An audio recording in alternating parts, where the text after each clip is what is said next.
Air power was not employed in the 1962 conflict with China, and varied opinions exist on the role that it could have played. China has operationalized its squadrons on the forward bases on the plateau in support of its ground forces. Will technological air power be more effective? Will technological air power be more effective in mountain warfare than conventional air power? This panel of eminent speakers sets out to discuss the use of technology by the Chinese, such as standoff weapons and drones in swarm operations, to persecute low-cost assault, which present a real threat. Therefore, countermeasures for air superiority, global integrated intelligence, surveillance and reconnaissance, rapid global mobility, global strike, command and control become more imperative. How are we equipped to handle this? To discuss this, we have with us Group Captain R.S. Chatwal. Group Captain Chatwal is a former senior fellow at the Center of Air Power Studies, New Delhi, and has authored the book, The Chinese Air Threat, Understanding the Reality. R.S. Chatwal has been the director of Army Institute of Technology, Joint Secretary in the Cabinet Secretariat, and is now an inspirational speaker and emotional healing guide. Air Vice Marshal Arjun Subramaniam is an experienced fighter pilot with command, staff, and instructional experience. A PhD in Defense and Strategic Studies from the University of Madras, he is a prolific writer, strategic commentator, and military historian, and writes in the public domain for reputed journals, magazines, and newspapers. He is the author of 3 books, including the well-received India's Wars, A Military History, 1947 to 71. His other books are titled Reflections of an Air Warrior and Wider Horizons, Perspectives on National Security, Air Power and Leadership. Dr. Ming-Shi Shen. Dr. Shen is currently Assistant Professor, Department of Strategic Studies, War College, National Defense University, Taiwan. He is also the Assistant Professor of International Affairs and Strategic Studies, Graduate School, Tamang University, Taiwan, and is teaching in the Department of Political Science, National Defense University, Taiwan. And moderating the panel is Air Chief Marshal Birinder Singh Dhanoa, VSM, AVSM, YSM, VM, ADC. Birinder Singh Dhanoa was the 25th Chief of the Air Staff of the Indian Air Force and was also the Chairman Chiefs of Staff Committee, in addition to holding several key operational and administrative appointments in his 41 years in the Air Force. He is uniquely qualified to speak on the topic since he was commanding officer of the frontline ground attack fighter squadron during the Kargil conflict in 1999. Over to you, sir, for the panel discussion. Okay. Good afternoon, ladies and gentlemen. Can everyone hear me? Good afternoon. Can you hear me? Yes, sir, I can hear you. Chatwal? Yes, we can hear you. Okay, nice to have you here. And we have a panel discussion for about 1.5 hours on Chinese air power capabilities. Given the present military standoff in eastern Ladakh, the topic of Chinese air power capabilities assumes extreme importance to know what the PLAAF can do in the region. Should this standoff escalate, due to a misunderstanding, to a skirmish or a full-scale war? We all know the winters have set in, the snows have come, but the probability of a skirmish can never be ruled out. So we have to understand what is the role that the Chinese air power will play in such a situation. On paper, the People's Liberation Army Air Force has huge capabilities, supported by a much larger economy, funding a defense budget almost 3 times of ours. This is the public defense budget, in which a lot of things have been hidden. As we speak, it has close to 1,500 fighters, out of which 800 of them are 4th generation. Limited number of 5th generation fighters have been deployed in terms of J-20 and J-31. It has completed the induction of the 24 Su-35 it was supposed to get from Russia and the S-400 batteries. It boasts of a strategic bomber in the form of H-6K, which is a derivative of the Tu-16, but has a missiles, 6 missiles of capability of 1,500 kilometers. The shortage of air-to-air refueling capability, which was a crippling factor in their case, has been made up. They are trying to make it up with indigenous Y-20 cargo aircraft being converted into an aerial refueler. It is deploying advanced AWACS in the form of a KJ-500. It owns a large fleet of UAVs, including stealth UAV. Our delegation that had gone for the Zhuhai Air Show in substantiates this, 2016. It has got the largest force of advanced SAMs, I think, in the world, after the Russians. The rocket forces, in support of the Western theater, have a range to cover all Indian military targets that are deployed opposite them and also go into the hinterland. And this rocket force is supported by over-the-horizon targeting with a constellation of ISR Yaogan and position, navigation and timing constellation of Baidu's 2 and 3 satellites. It has developed its electronic warfare capability to counter the United States in its strategy of anti-access and area denial. So it is more than a match for our technological capability. But the bottom line is, how credible are these capabilities when we look across the Himalayan ranges in Tibet? And how much of this force can be brought to bear against us, given the present state of infrastructure in Tibet and Xinjiang? First of all, like an army SAND model, in case of this air battle, the effect of terrain has to be taken into consideration. It has an effect on aircraft operation due to altitude and the extreme cold temperatures in which these aircraft have to be serviced. It has an effect on targeting and weapon ballistics, especially because the adversary, that is us, for them, is likely to be dispersed. It has got serious issues on radar line of sight, resulting in very poor trans-frontier visibility. In fact, even if they have an AWACS up at say 30,000 feet over the Assam Valley, up to almost 2 kilometers, they have no visibility. It results in a very, very low reaction time. I mean, by the time our fighters cross across the mountains, they have a very low reaction time in their VAs and VPs to act against an ingressing force. And most important, air defense for them is critical. It's critical because they are likely to be on the offensive. The force that is on defensive is well dug in, it is dispersed, the ammunition is dug in, the FOL is dug in, the rations are dug in, they themselves are in strong points.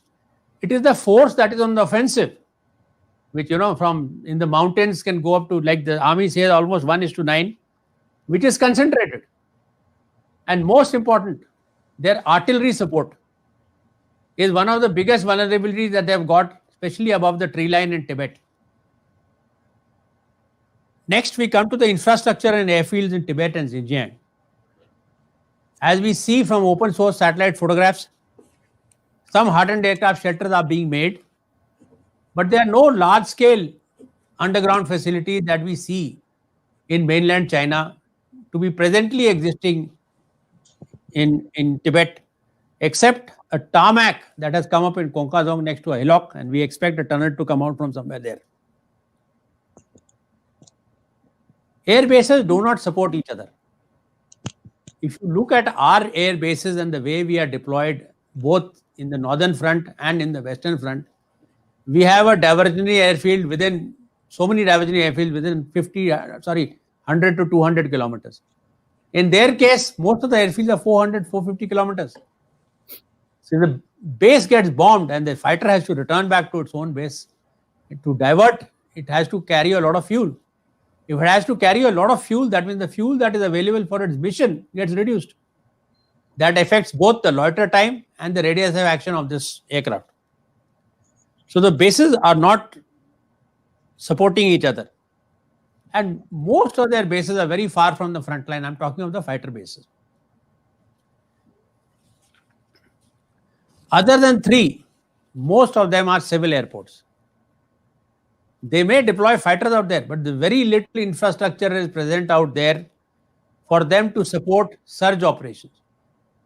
We have seen in the Kargil war, when Skardu was bereft of any such hardened aircraft shelter and large-scale support facilities, how many aircraft were the Pakistanis putting in Skardu? At best 2 to 4. Because all those aircraft are vulnerable. If a retaliatory strike, they are facing the same kind of a situation out there. Their main offensive potential is missile-based. It is the old Soviet doctrine. In the old Soviet doctrine, the artillery and the rockets have got primacy. Like Stalin said, artillery is the god of war. It is that support that they count on. Aircraft is a secondary support, unlike Western Air Forces, where aircraft is the main support because of its flexibility and ability to deploy at short notice over large distances. So, multi-layered air defense SAMs are required because they have got very low early warning available. And bases supporting fighter operations are too far behind. Hotan is one base which is at, say, you can say, a much lower altitude which can support fighter operations, but it is very far from eastern Ladakh. And similarly, the two, Konkazong and Sighatse, also, though closer to the line of control, are not so effective because they don't have the requisite infrastructure to support large-scale fighter operations. Bottom line of a force that is relying mainly on a missile force. Just remember one thing, missiles are one-time use. After you have used them, they are gone. Unlike a fighter which will replenish, rearm and go back again. So if you can disperse, and he has got only an X number of missiles. And good that we have Dr. Shen's country on the other side so that he can't take all the missiles from there and bring them against us. Should you do that, I think they'll declare independence. Yeah. So that is one good counterbalance that we have got. So he can't get all his missiles against us. And if he can't get all his missiles, how many can he deploy against us? And if each missile has got a certain amount of CEP with the over-the-target requirement, how many does he need? Unlike them, we have got multitudes of bases. If you see from Leh, Thois and going all the way up to Chabua and Mohanbari, which are facing the Chinese forces in the north. So if you have a strategy of dispersing, your ability to absorb, most important, ability to recoup and then retaliate. Retaliate means you have to have a capability of being able to carry out all operations from dispersed locations. That includes weapon arming, turnaround, rectification. So ability to operate from dispersed locations ensures that his targeting is multiplied, problems are multiplied manifold. But he has some advantages. One is because he has got such a large force and he can put only X amount in Tibet. He's got replacement available for his attrition. Whatever he loses, he will bring it from behind. That includes SAM batteries.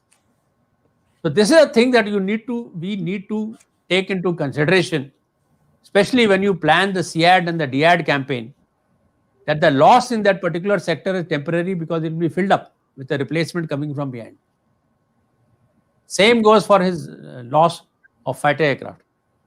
One of the reasons why we always say that you need the squadron strength, you need the squadron strength that because we also need deep pockets to replace our attrition. Otherwise, whatever attrition takes place on our side, we will not be able to replace it. Combat experience of PLAF is very, very sketchy. There is one bombing mission they carried out in the Korean War, on which a book has been written, Red Wings over Yalu.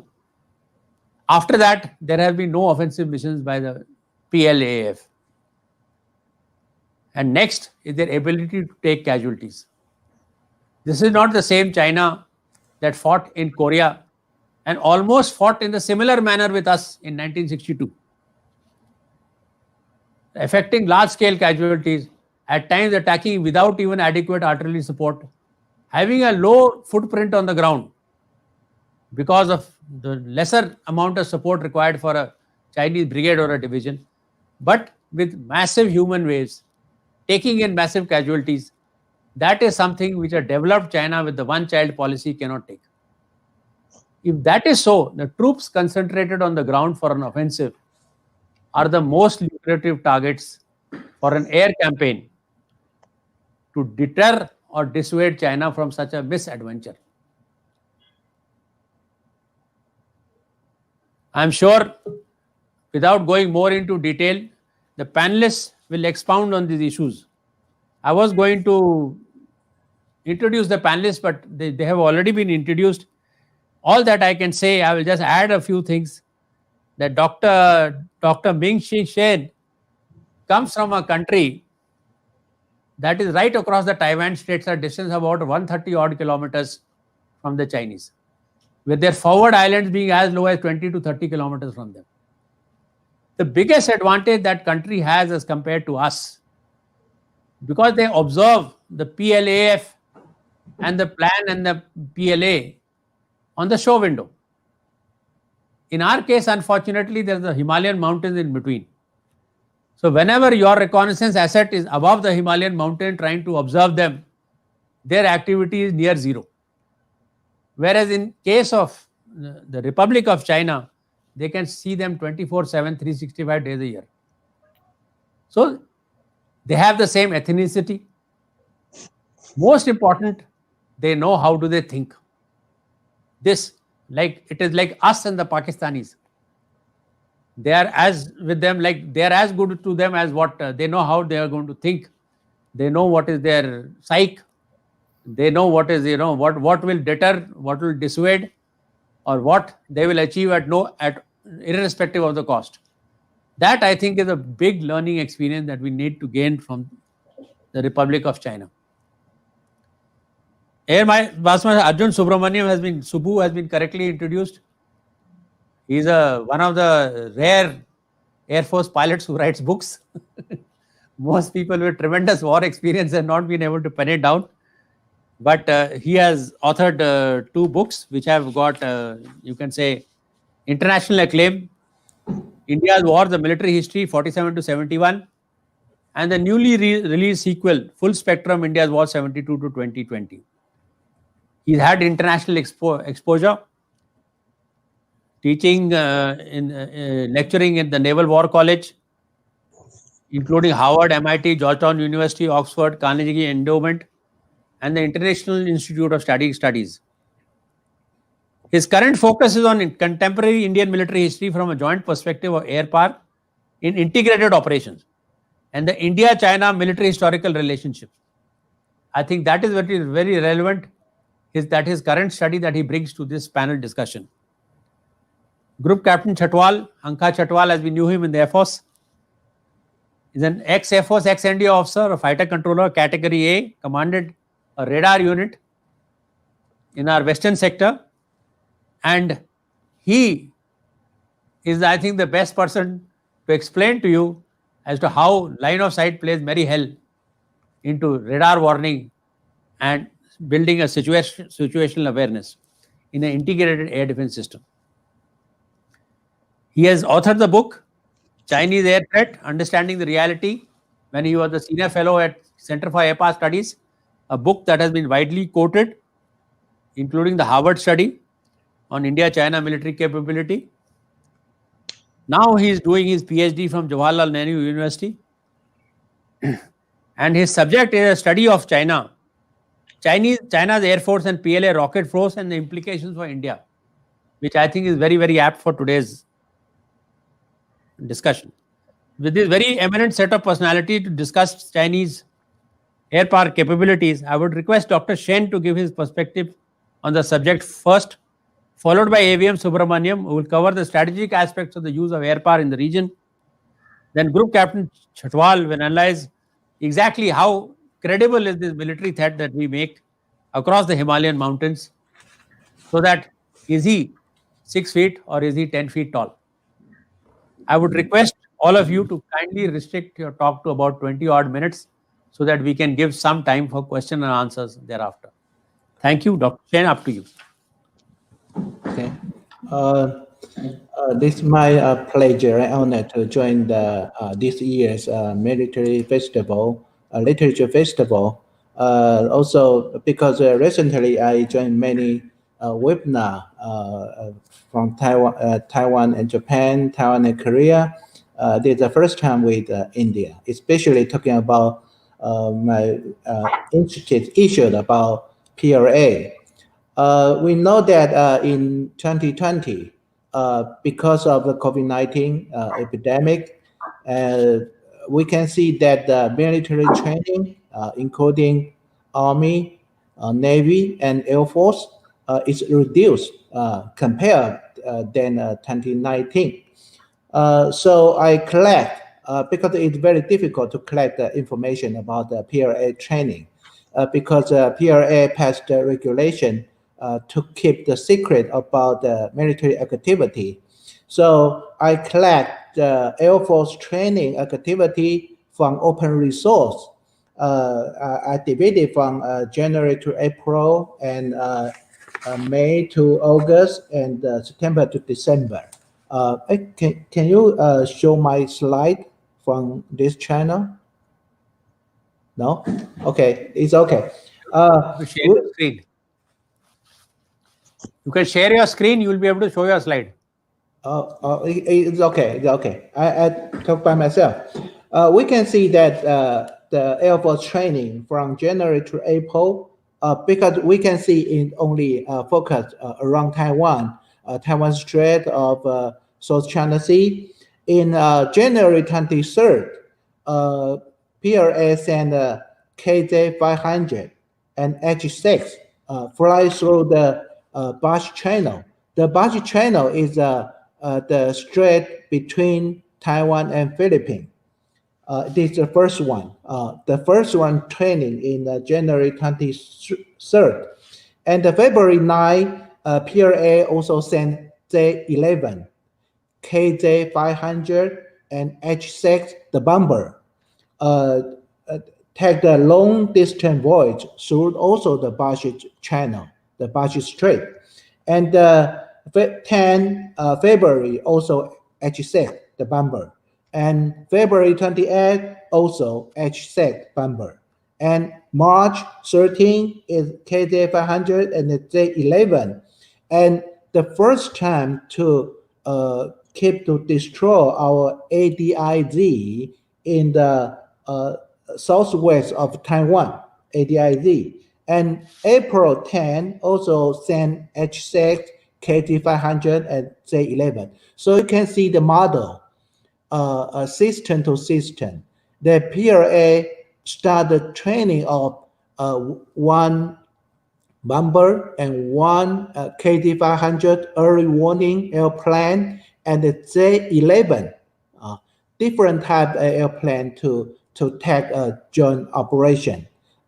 One H-6 is to destroy, to throw the bomb, and the J-11 protect the H-6, and the KJ-500 is collecting the electronic information from the ground.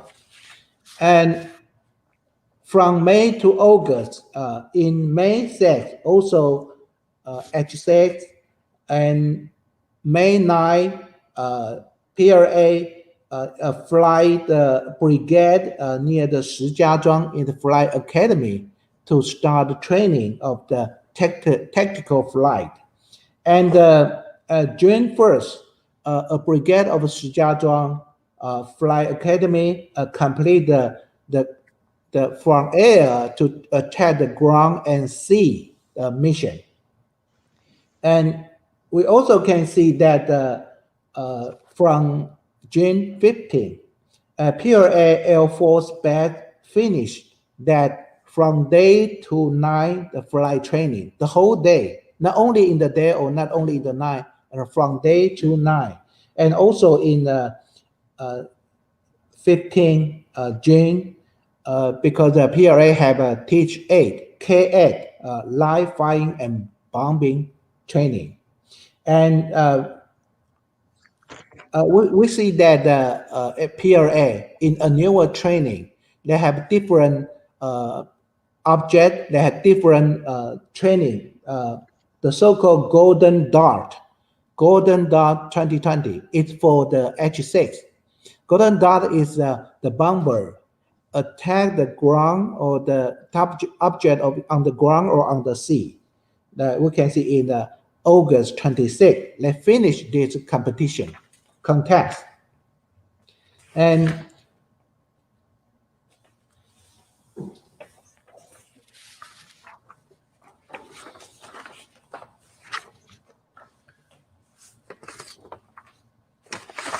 so from this training, we can see some outside implication.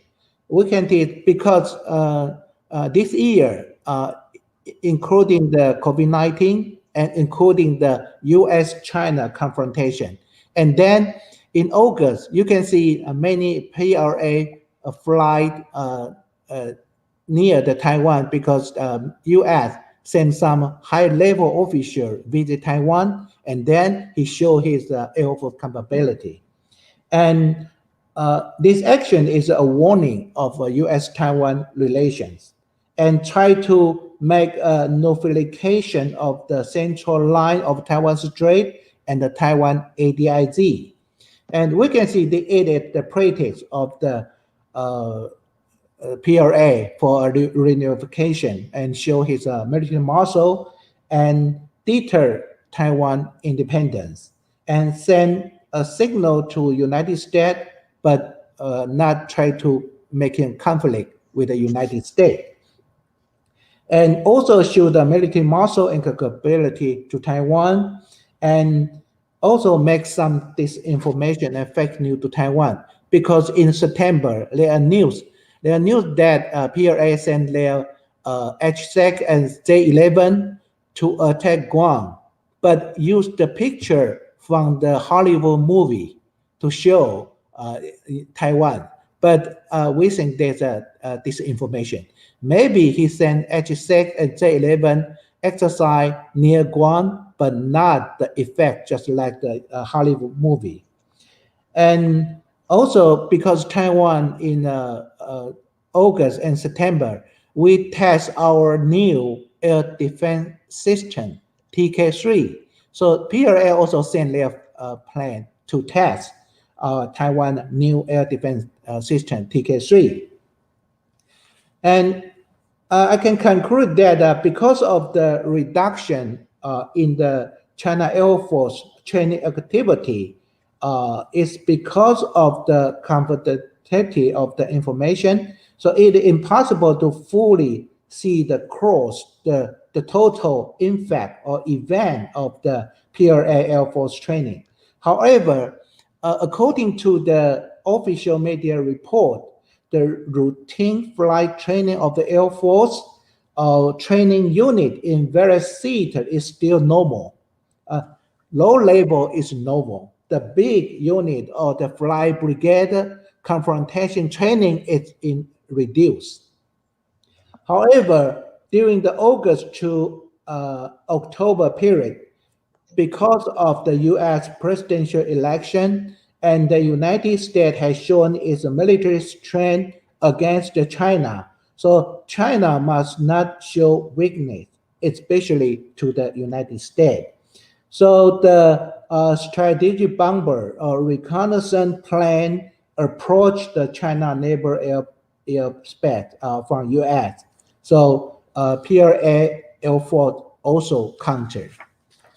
And part of the routine flight training focus on specific strategic goal, such as the central line of Taiwan Strait, Woody Island in South China Sea, and near Guam, the flight object. In principle, it's confirmed to the principle from the Xi Jinping: fight where the battle is and train wherever fight is.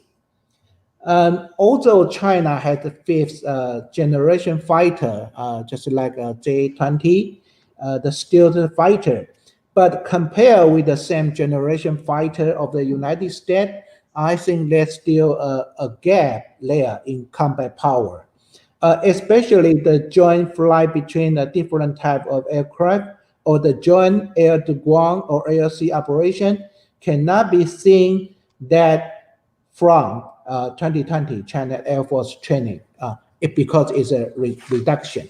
Because in its seat command, now only around 7 J20. So he cannot organize a big training of J20, only the show a small system to system.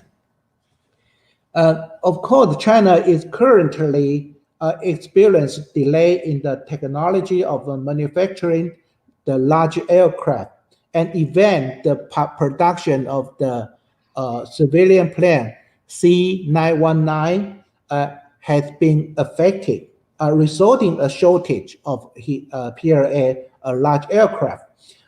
Even large aircraft lacking a independent innovation as a fuel tanker, transport aircraft, and equipment maintenance accompanying transport aircraft, and early warning command aircraft and electronic warfare aircraft, etc., cannot meet the need of the future remote and high-intensity PLA operation. The more important issue is that the China has too few bomber and a fighter bomber to support China transformation from a purely air defense type to an offensive and defensive strategic air force. In the future, it must develop fighter bomber and bomber to make the ratio of air combat aircraft to multi-purpose aircraft at least. The China Air Force can only operate in the airspace within the second island China in the Pacific Ocean. If it wants to break through to the target to 4,000 to 5,000 kilometers away, the development of a new bomber or the new tanker is still insufficient. In particular, the China's combat aircraft in stealth, just like J-20, supersonic cruise and remote firepower are still far behind the United States in military technology. In 2020, due to the epidemic and replacement, because some aviation brigade or aviation regiment now is replacing the airplane. So it needs some basic training because the new airplane. So the scale and the extent of training is not high, but when all aviation brigade have received a new force or even the fifth generation fighter, bomber, and heavy transport aircraft are in place one after another. So after that, the training will no longer be a single aviation brigade or single theater exercise. A joint operation will be carried out based modular training and conducted by the Air Force, not only conducted by the theater command Air Force. An air support operation in modular formation will be the main model in the future. We also can see in the command in Fuzhou base and in the Shanghai base can command the fighter or bomber from another theater command Air Force due to the operation need of the East China Sea or Taiwan Strait or South China Sea. Similarly, in the West Theater Command, Urumqi or Lhasa base in the West Theater Command can also combine another plane, bomber or fighter from another theater command for the need of the India-China border operation. So you take the very serious to observe that the airplane in the Lhasa, because not the routine airplane or brigade in the Lhasa, but he can transfer another brigade from another theater command to the Lhasa base. The future air combat is not conducted with the garrison or the certain unit, but it is combined with the combat mission requirement. When the Air Force basic training is completed, similar system confrontation or multi-aircraft combination mission training will increase in the future. That's my opinion. Thank you very much. Thank you, sir. Arjun?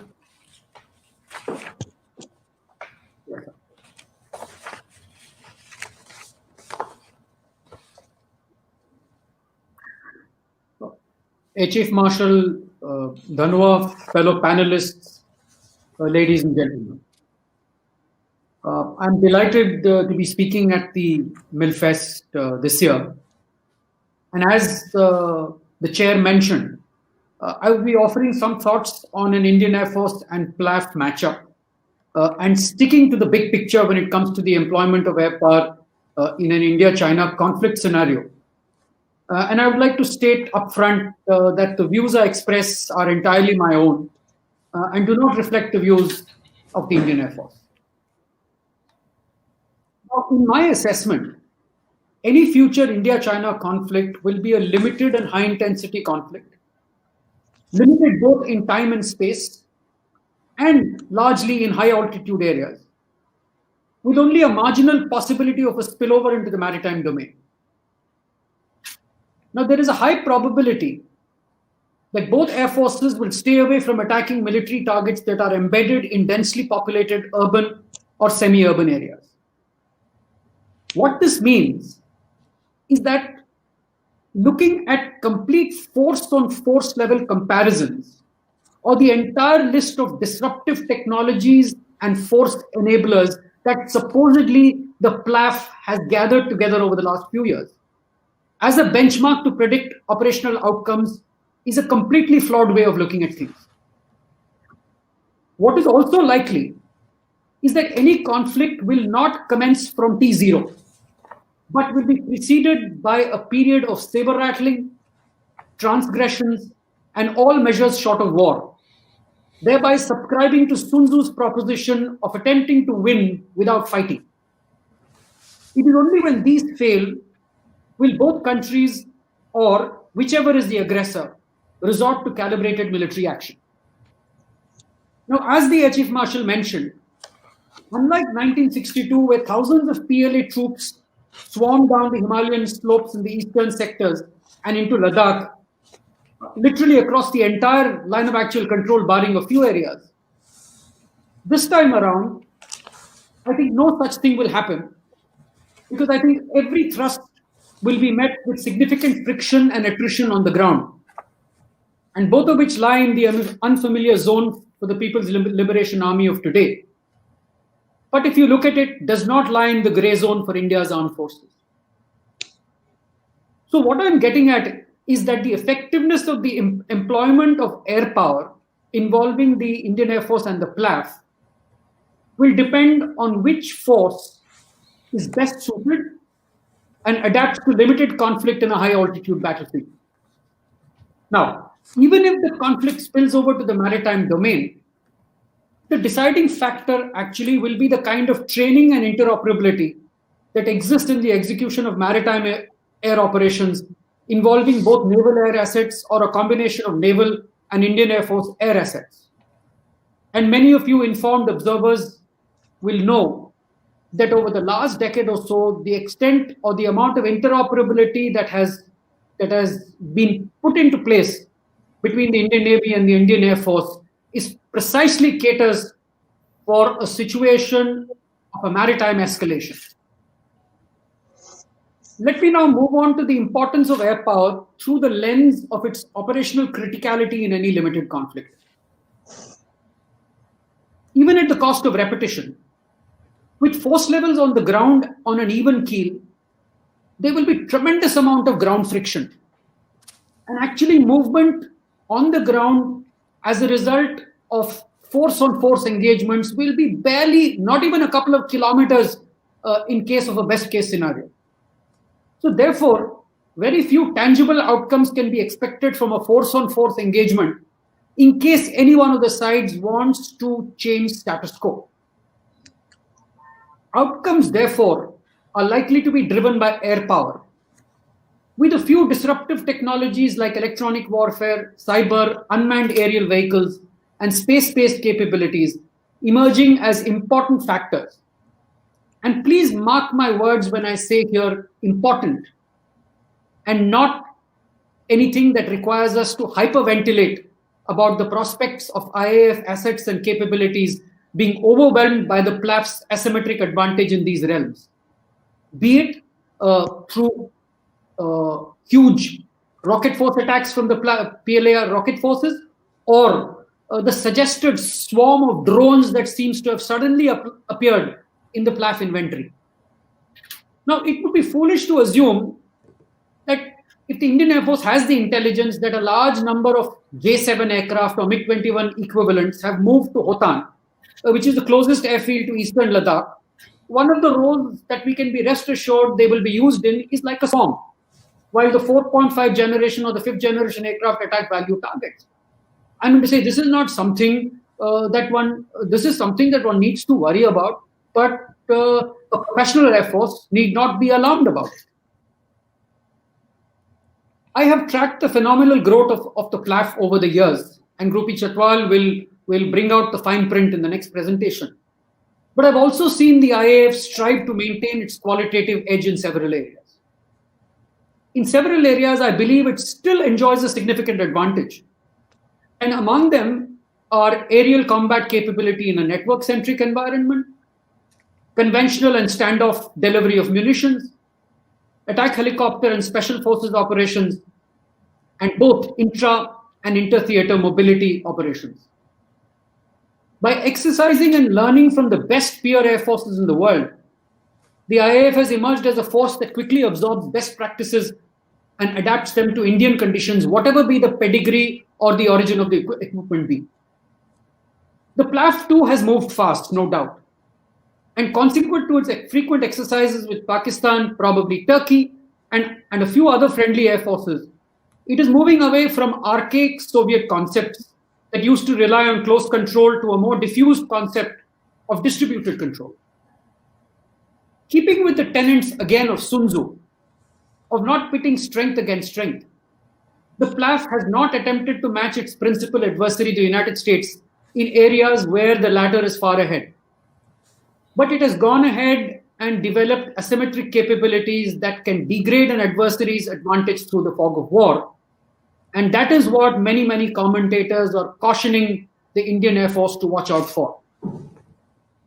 While many of these capabilities, like the swarm of drones, surface-to-surface missiles, and components of the anti-access area denial system or cyber disruption, are of concern. But here again, what we need to remember is that several of them remain in the realm of technology demonstrators and form a long inventory of coercive capabilities that the PLA often showcases to the world well before they are fully operational. I'm sure both the IAF and the PLAF would be examining the use of disruptive technology in the Armenia and Azerbaijan conflict. Now, drone swarms can be effective at lower altitudes or in the plains. But at altitudes of 15,000 feet and above, where targets are masked by terrain, how effective will they be is anybody's guess. It's a question mark. While there can be no denying the progress in all niche areas of military aviation in China, a couple of practical happenings are instructive for those who wish to investigate further. Why is it that most countries which buy Chinese aircraft retrofit them with Martin Baker ejection seats? As compared to that, the Indian Air Force did not replace ejection seat on all its MiG variants that came in from the Soviet Union. Why is it that the Pakistan Air Force is scouting around in Italy and Spain for AESA radars and electronic warfare equipment when the same is available with China? I think the answer is absolutely clear, and Professor Shen mentioned about it, about Chinese challenges with quality and technology. Now let's talk about this bogey that seems to be occupying our mind space, and that is network-centric warfare. Yes, there is need for far greater network centricity in the Indian Armed Forces, and we are heading towards it. Things like the operational data link and the others are around the corner. But what it also means, if one looks at it from a contrarian approach, is greater the network centricity, far greater will be also the vulnerabilities. So what I'm suggesting is that we must look at a combination of both central and diffuse networks, coupled with some completely unnetworked fighting elements that can operate in the presence of heavy disruption. And this will be actually a game changer in a limited conflict. So my proposition is, let's not be overawed by the 10 feet tall assessments that are coming in about the PLAF. There is an asymmetry. There is cause for the Indian Air Force to be concerned and to move forward speedily to reduce those asymmetries. But if there is one thing that requires tremendous amount of attention, it would be to reduce the space-based asymmetry that exists.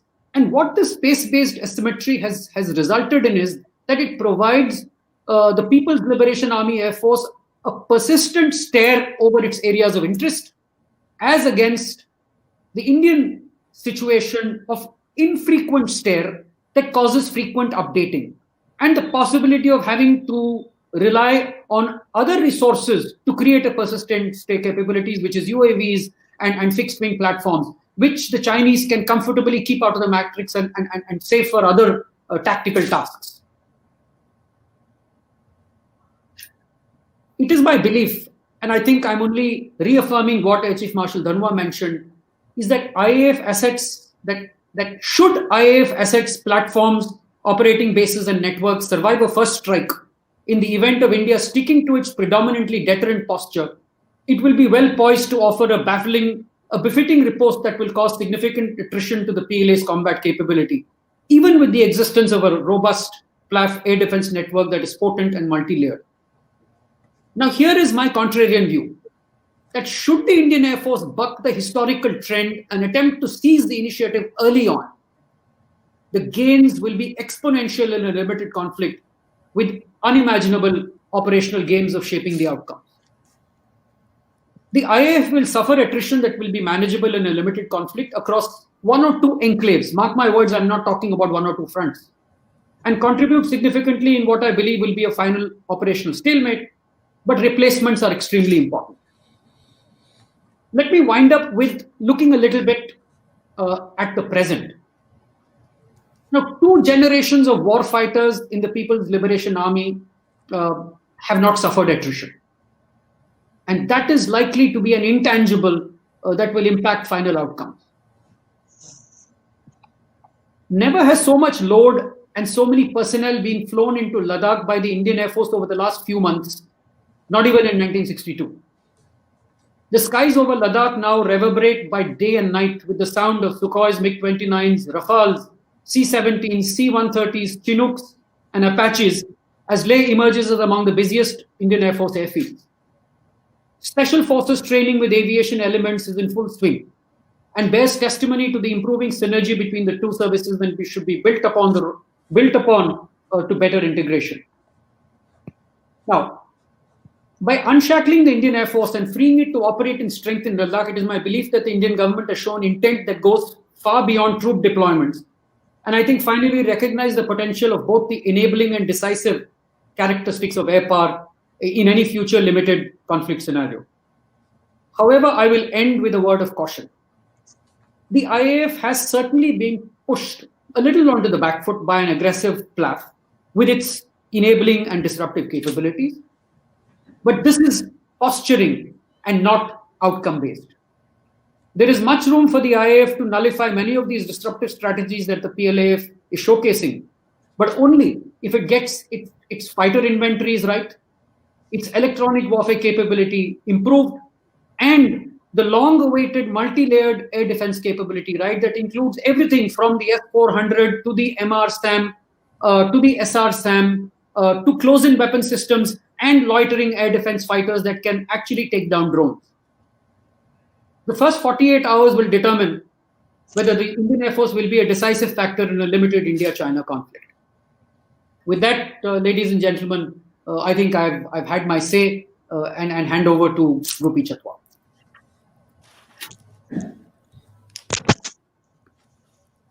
Chatwal.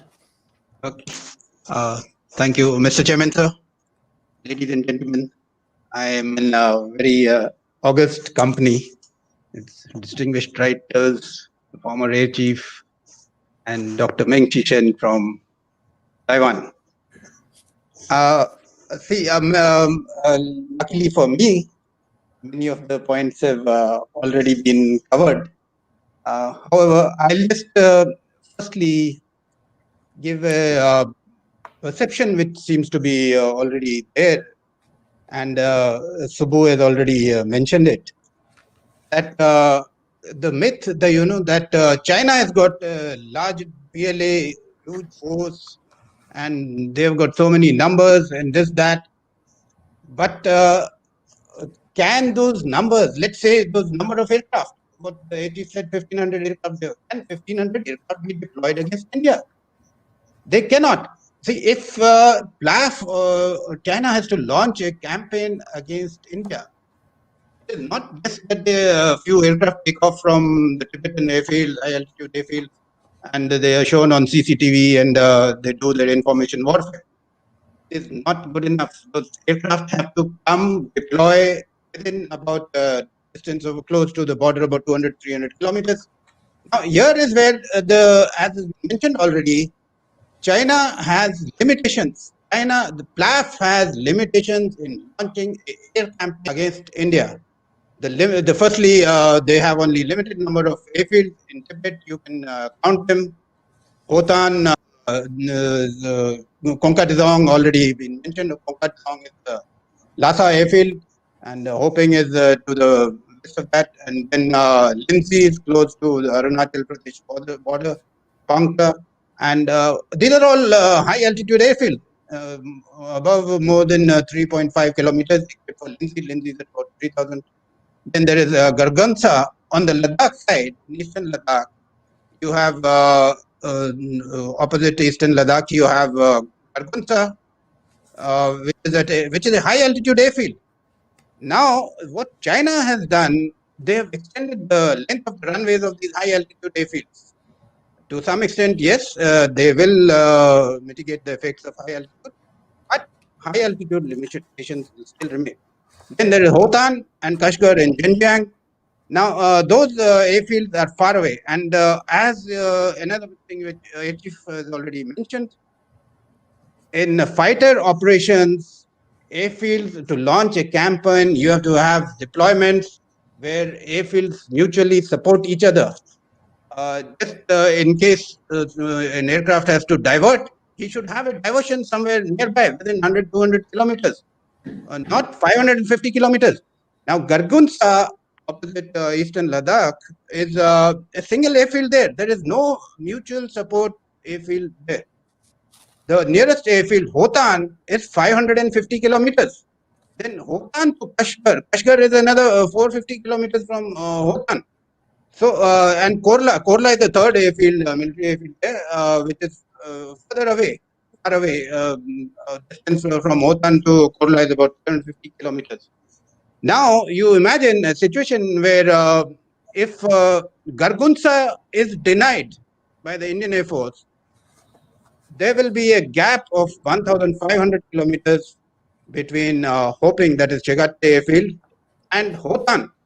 Now, can the PLAF support a ground offensive in such a case? Probably PLAF plans to launch their offensive maybe entirely based on surface-to-air missile defenses. Now, with, of the SAM long-range SAM class and other missiles which they've got, HQ-16, and those missiles. Now, in mountains, as has been mentioned already by the Air Chief, air defense will be severely limited due to line of sight limitations. The laws of physics are common for everyone, common for the Chinese Air Force, PLAF, and common for the Indian Air Force. The S-400 class of missiles, they may be long range, they may be having a 400 kilometers maximum range, but you cannot achieve that in mountains, firstly.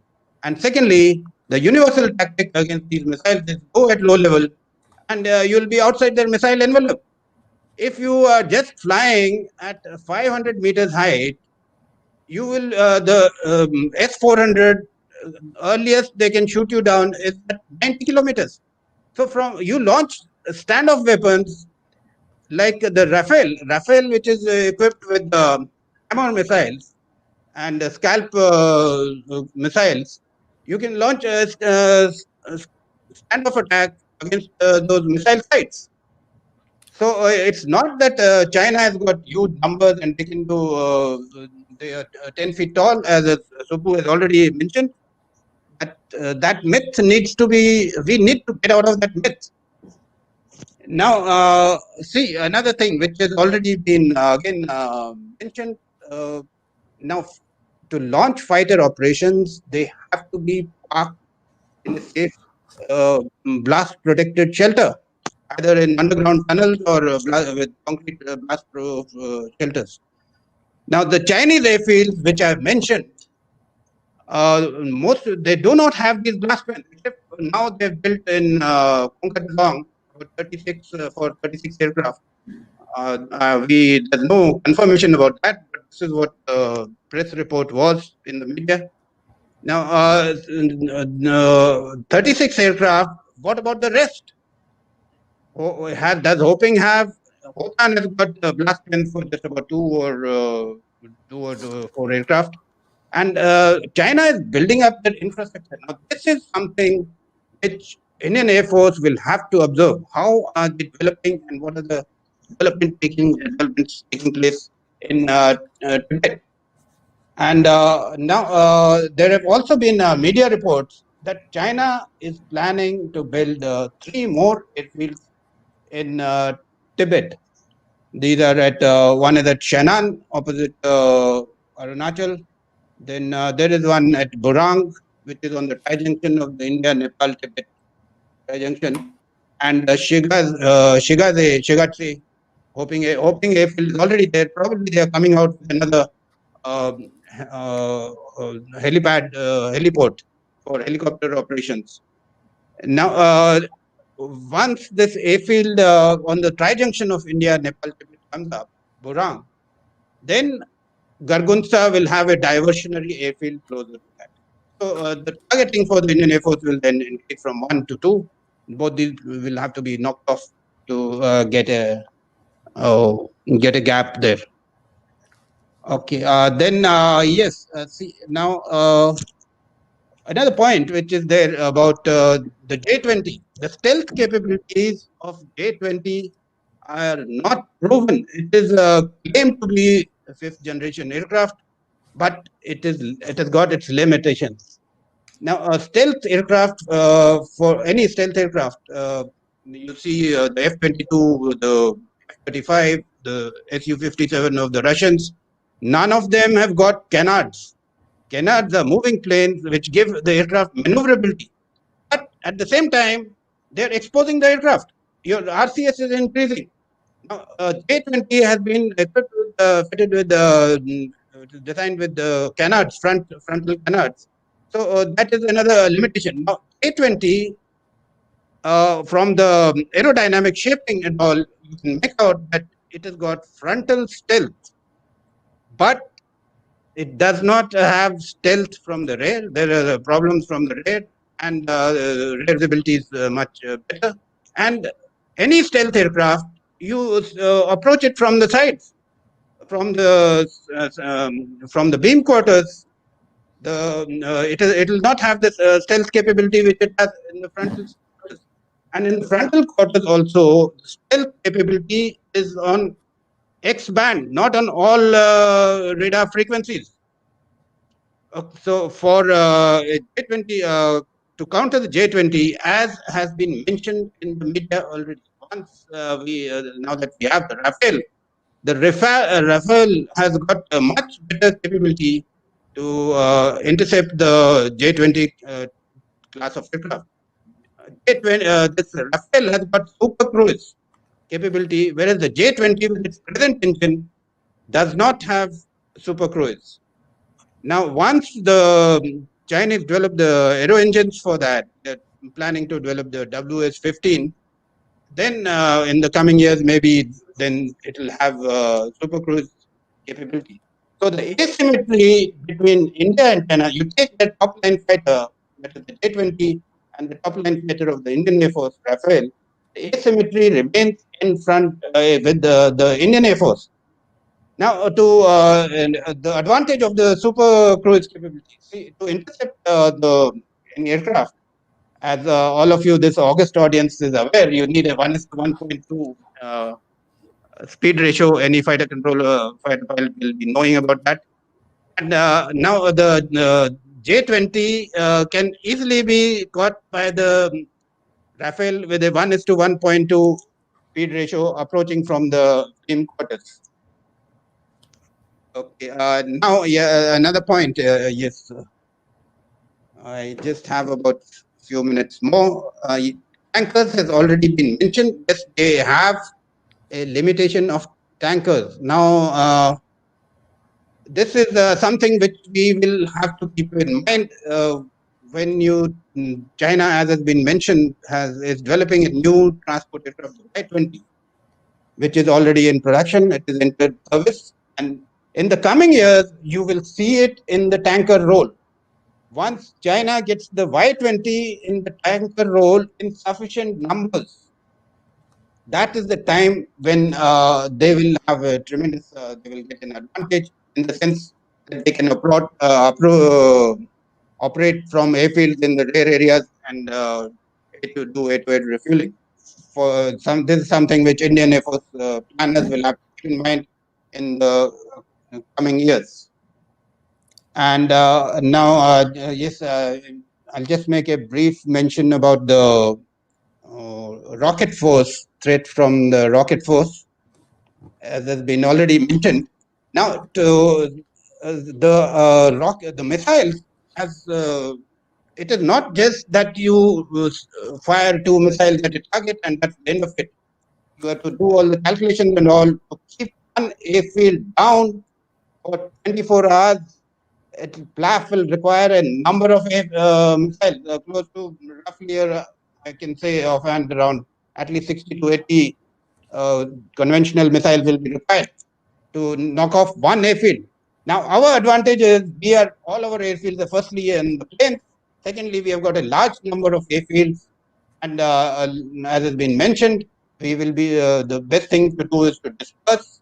And this has been demonstrated during exercise Gagan Shakti, as much of you will be aware, when Indian Air Force operated from diverse locations.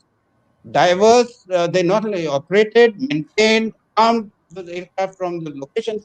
So you create a targeting problem for the enemy, missile force, and as you all know, it is a single shot weapon. Once it's fired, that's the end of it. So the missile, although missiles pose a threat to us, they cannot incapacitate us. They cannot incapacitate Indian Air Force operations because we have got a large number of airfields, and the plan is, as is known, to absorb, recuperate, and retaliate. That retaliation capability is what we need to have, and for that, what we need is persistent ISR. These are the areas which we need to look into. ISR capability should be persistent to locate the missile soil. Once the location is known, then the attack aircraft can easily aim for them and go for the destruction. Then the last point which I want to make is regarding the numbers. What India needs to think about is we have to build up our numbers strength. The present strength needs to be built up. We cannot let this strength keep going further down and cater for all contingencies, either with China or with, on the other side with Pakistan. So with that, I'll come to the end. And, I'll hand you over back to the team there. Okay, thank you very much. We have finished our part more or less on time. There are a few questions. There's a first question is from a gentleman by the name of Atul Kochar. With advancement in technology and future developments, why do we need to still hold the heights in Siachen? I don't think this is relevant, but the fact remains, when you do the first joint course in your service career, you do it from staff college. That is the first joint course you do.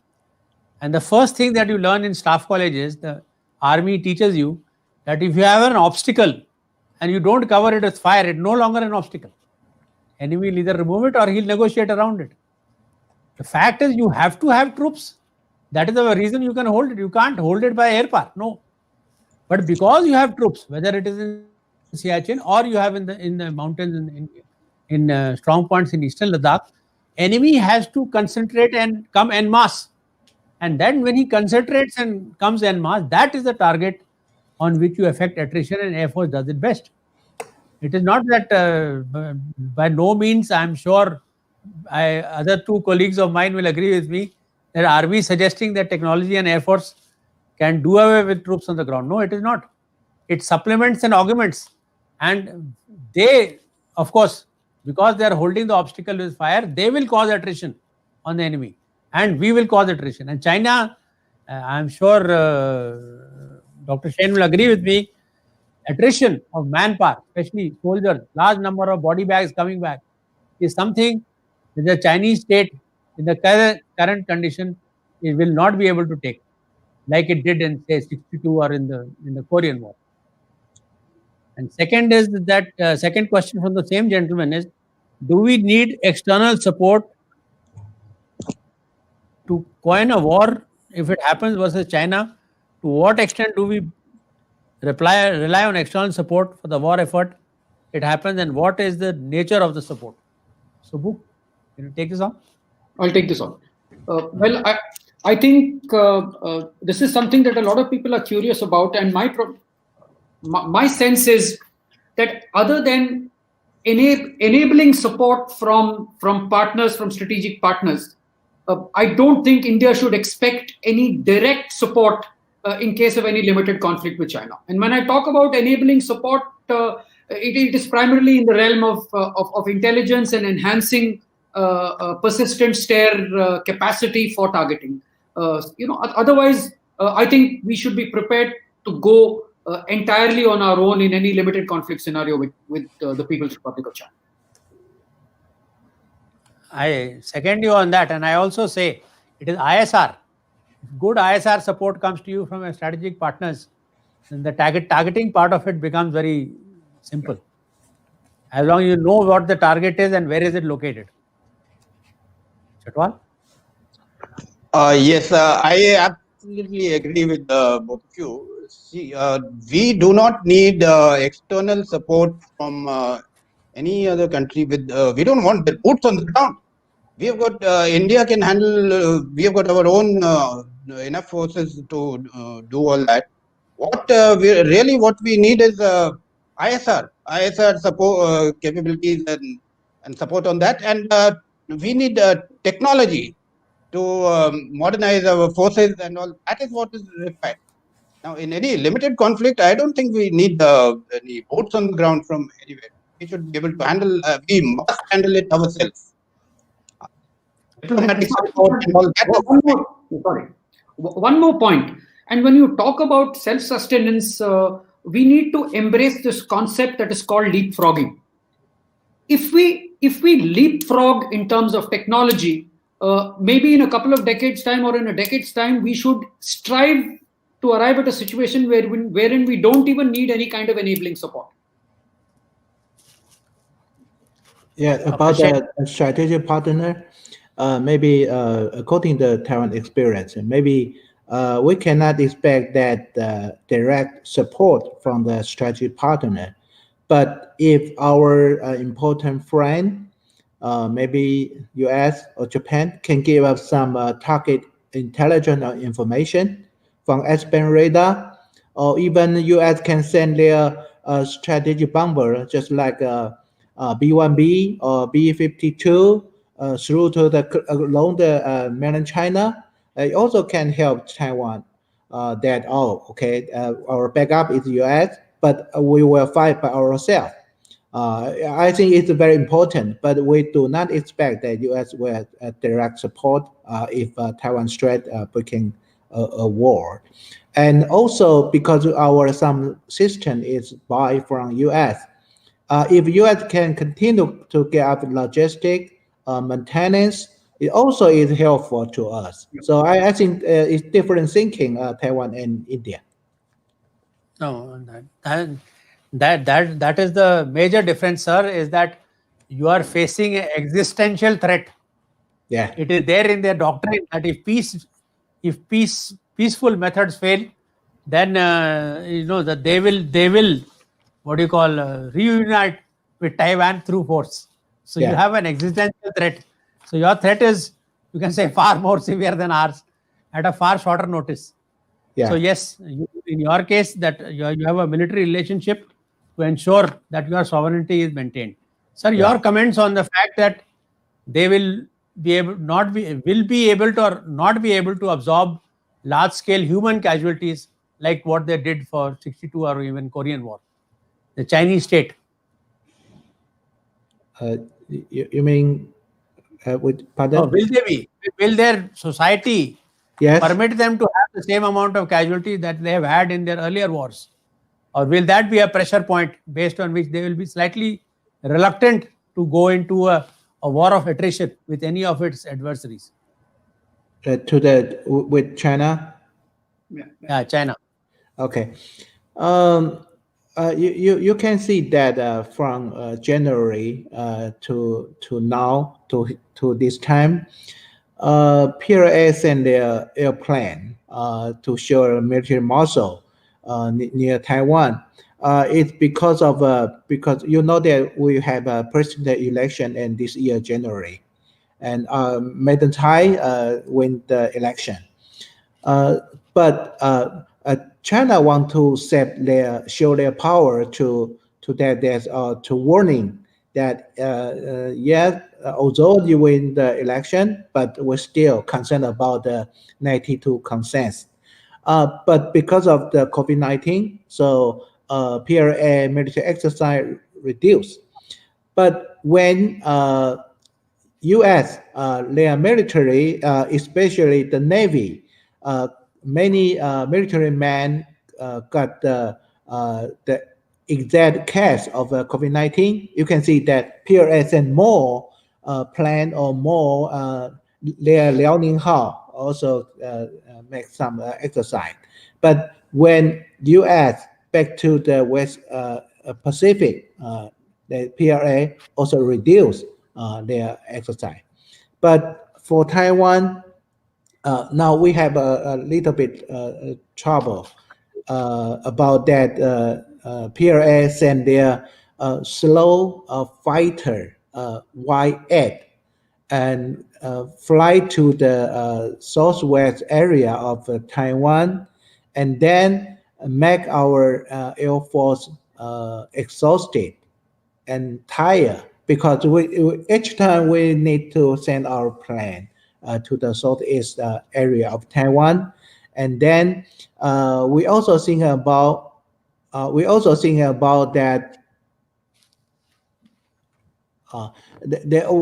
think about that the how to prepare and prevent. I see that the question about two line issue, because I also write some article about this. We know that recently that Pakistan and China now organizing joint training recently, and I see some open result that China sent their Su-30 and J-11 to join that exercise, and Pakistan sent that JF-7, but not F-16. Yes. It's not meaning that China will combine the Pakistan airplane and make a BVS straight, air straight to India. But for India, you need to worry about the future possibility if two line and these two country airplane in two line is a single attack by two different countries or combined together to make a joint operation.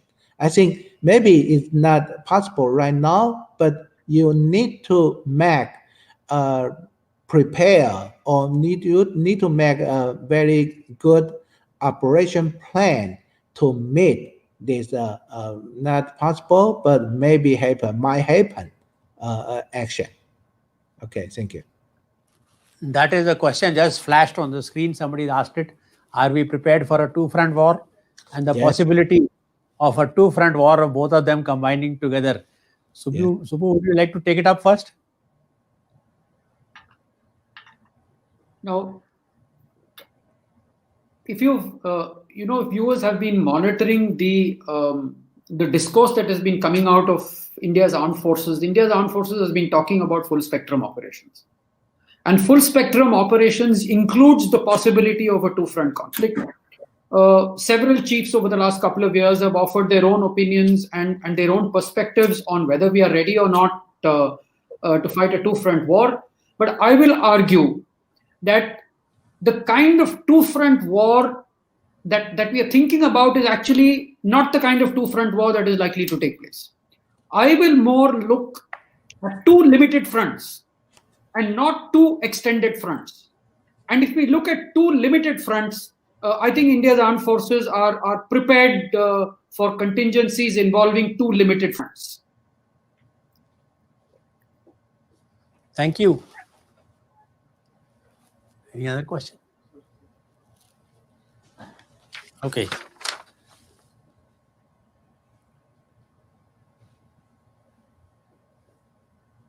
Okay, there is another question that what happens if the strategy of Indian armed forces deal with Pakistani forces? I'm sure they will join China.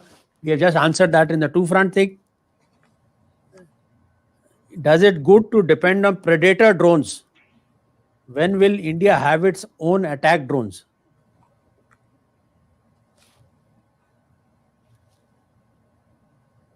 I think unarmed UAV and RPA development in India right now has seen tremendous acceleration. There is a lot of innovation taking place. There are lots of entrepreneurs who are joining the bandwagon of producing technology that will meet the requirements of the armed forces. So I think these are exciting times for developers of drones of all kinds, including armed UAVs.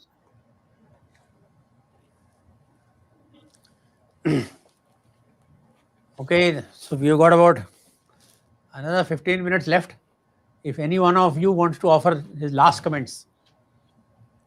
Taiwan also buy 4 UAV from United States, but it only focus on ISR. But we know that U.S. drone UAV can use to do a decapitation mission. U.S. also use drone in Iran to attack the Iran VIP. But because we don't have that technology, and U.S. won't sell that technology to Taiwan, so we used to be ISR.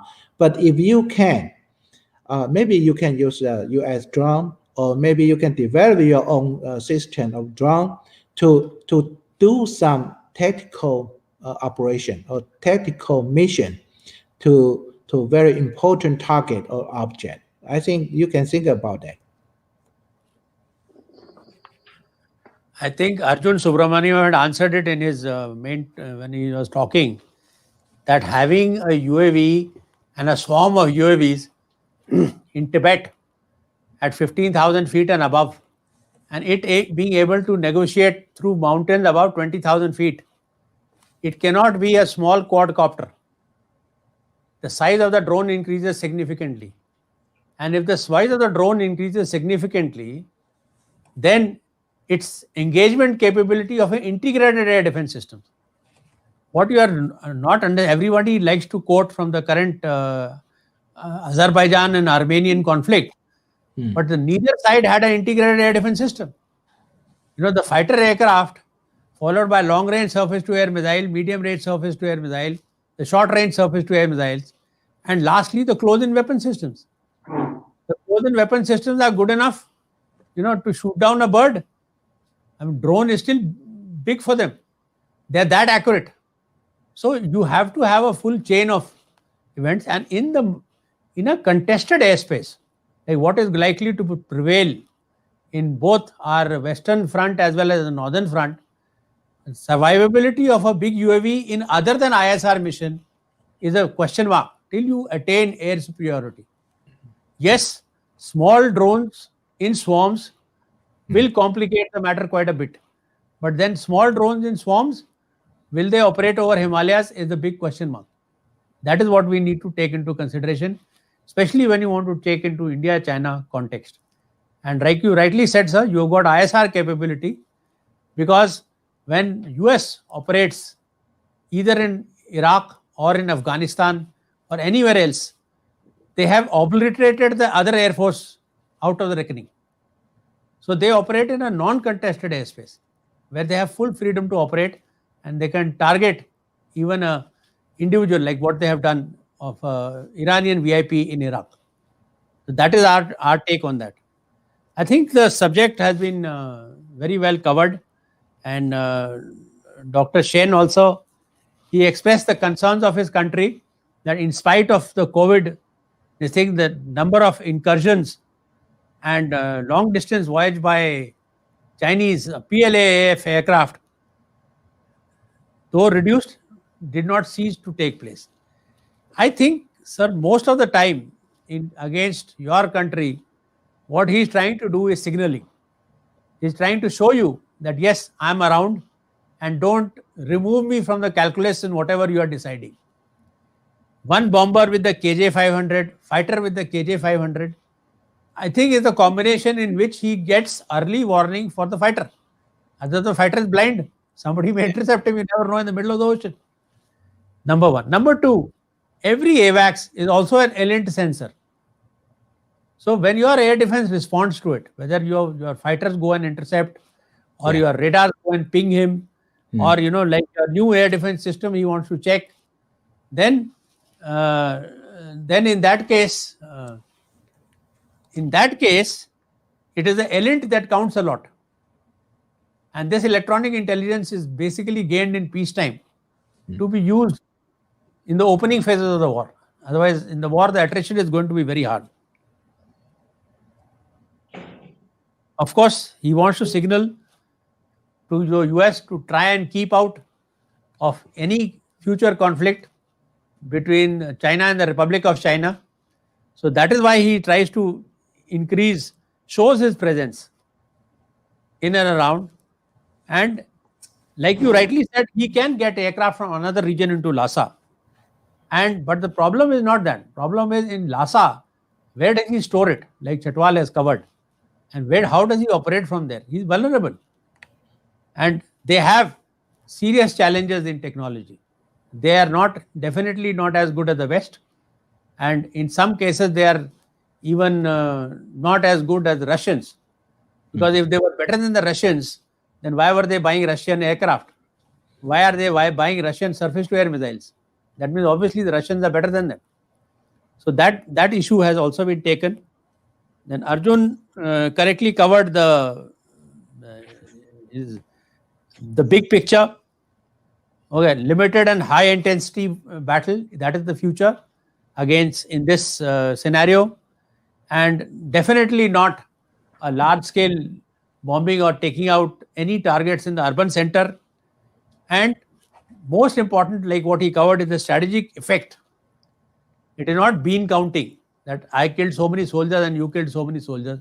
It is strategic effect of the air campaign that is going to be deciding in your perception of victory. There is no going to be a drastic victory like what we just celebrated Vijay Diwas, in which we liberated Bangladesh in 1971. Neither can we take Lhasa, nor can he take Leh.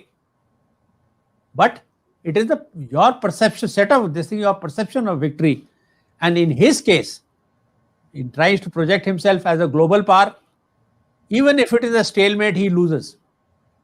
He loses face if he cannot achieve his stated political objectives, whatever they are, when he starts the conflict. We have ground friction is a reality, especially over the Himalayas, and it is going to affect amount you can win on the ground. But definitely, forces are required on the ground in strength. Otherwise, he will come in wherever you are not there, like exactly what we have seen in the beginning of Kargil. Asymmetric warfare, concern of swarm drones, we have just covered. He showcases it to the world. If you go and attend any of these air shows in Zhuhai, the kind of platforms and things like that are shown out there are not all operational in the Chinese forces or the PLAF. There is a saying in Hindi, I will translate it for you in English later. Hathi ke daant khane ke aur dikhane ke aur. An elephant has got two set of teeth. One to show, that is the big tuskers, and a different one to eat. So a lot of things he is trying to show, and he is trying to do strategic posturing. Space-based asymmetry, yes, they have gone leaps ahead of us in space. And it is something, they have a persistent stare capability which gives them surveillance capability. Whereas at our level, we are still at the reconnaissance stage. We find out, send platforms and get specific answers to specific question. We cannot have a constant stare against a front, and that is a gap that we need to do to correct. Fighter availability in a multi-layered conflict is a must. The strength, all chiefs, me and before and after, I've always said that the numbers have to be made up in the medium to long term so that we can absorb attrition and carry out full spectrum operation against both the fronts. Chatwal correctly covered that numbers of the PLAF are large, but all cannot be deployed in Tibet. And most importantly, the airfields are not interdependent. When we say in our Western scenario, we say that, okay, can you fight with the Pakistanis from Hindan? We'll say, no, we don't. We have to go up front. Then how do you expect him to fight from Hotan? You say, he'll fight from Hotan. No. But the question is, when he's operating from there, and that is the only airfield, and his diversion is 450 kilometers away, he has to come back with a certain amount of fuel. The fuel fraction that is available to him to carry out combat air patrol over eastern Ladakh gets reduced significantly. So he is of the Soviet doctrine, the old Soviet doctrine, which was very clear. If the troops want offensive power, it will come in the form of artillery and rockets. And they want to keep themselves safe from enemy power, it will come in the form of multi-layered air defense. This is the hinge pin that you have to unlock. If you unlock that air defense part, then his forces are very, very vulnerable. And he knows that vulnerability that he has to cover. That's why, if you see the deployment of his surface-to-air missile is massive. Bottom line is what? Bottom line is, if we can operate in conjunction with our ground forces and cause attrition, and he cannot, then you will win. Your perception of victory is really on your favor. He has got, like Chatwal has correctly covered, is building another airfield to provide redundancy. Infrastructure building capability, what the Chinese have shown in Tibet, is phenomenal. In one working season or two working seasons, if they start work on a taxi track or something like that, it is complete. By next year, you will find it is complete. They don't have problems, like us, that winter is non-working station or something. In cold temperature, they pour hot water over the concrete or whatever they do. They set their concrete and their work carries on. The stealth capability, Chatwal has correctly analyzed. First of all, it is not all-round stealth. It is in the frontal sector, 10 o'clock to 2 o'clock. If it is stealth in the frontal sector, then you have to go fast or you have to super cruise to ensure that the other person also comes to you only from the frontal sector. If you are subsonic and the other person is super cruising, he will come to you from a beam. And when he comes to you from a beam, your radar cross section is very high. So what is the point having frontal stealth, if you can't force him to come from your front? That is the bottom line. Dispersal and numbers. Dispersal, as far as surface to surface missiles goes, is one of the best options, because it increases his problem manifold. He has to target, he doesn't know where you are. See, surface to surface missiles, especially of the ballistic variety, which have to go out of the Earth's atmosphere and then come back in. If they have to find a target on their own, they have to have a capability known as digital manning, DSMAC, digital scene matching and area correlation. And because you're going out of the atmosphere and coming down, you will encounter clouds. So you have to have the DSMAC capability in the radar spectrum. For that, your fidelity of your synthetic aperture radar has to be very, very good. Normally, if you look at many of the systems that they have fielding, it is only in the optical. It is very rare that they have got an infrared capability. So in the radar spectrum, they are nowhere there. A cruise missile you can do with optical and infrared, because you can stay low. But then the cruise missile has to cruise through mountains, which are of that altitude. He's got to have a terrain reference navigation system, which is level 2 DTED and better. And that is the kind of map database he has to feed it into his. All this requires technology. Like you say, it is not a cruise missile if you send it at 20,000 feet, cruising and going towards target. It will be engaged by the multi-layered air defense systems. And multi-layered air defense systems can only be defeated if this platform surprises the system. Like Chetwal correctly covered, that you come out of the mountains and you launch a standoff weapons at him before he can react, because line of sight is interfering into you. So with these, I think it is not that the Chinese Air Force is a pushover. They have certain capabilities which they have tailored to carry out against the United States, especially in cyber and space and disruptive technology, that you cannot ignore and you must take cognizance of. At the same time, as far as conventional air warfighting goes, in Tibet he is limited, and he is definitely not 10 feet tall, and many people make him out to be.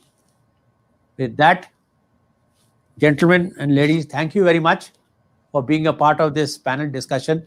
It was definitely a learning experience for me. I'm sure all people who are watching here will also be delighted to hear this discussion. Thank you and Jai Hind.